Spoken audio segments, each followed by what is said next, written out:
Viral seorang pria menjadi perhatian setelah mengeluarkan setumpuk demi setumpuk uangnya ke meja teller bank. Video pria tersebut viral di media sosial.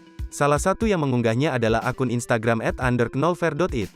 Pada video tersebut terlihat pria bersarung tengah menyetorkan uang tunai ke sebuah bank. Pria tersebut hanya mengenakan sandal, sarung dan peci layaknya orang yang mau pergi ke masjid. Pria yang datang ke bank tersebut mulanya membawa tas berwarna merah. Satu demi satu ia mengeluarkan tumpukan uang dari tas tersebut. Usai dikeluarkan, ia menempatkan uang di meja teller sampai terlihat cukup tinggi menutupi badan petugas teller. Usai selesai menumpukan uang, pria tersebut melemparkan tas bekas wadah uangnya.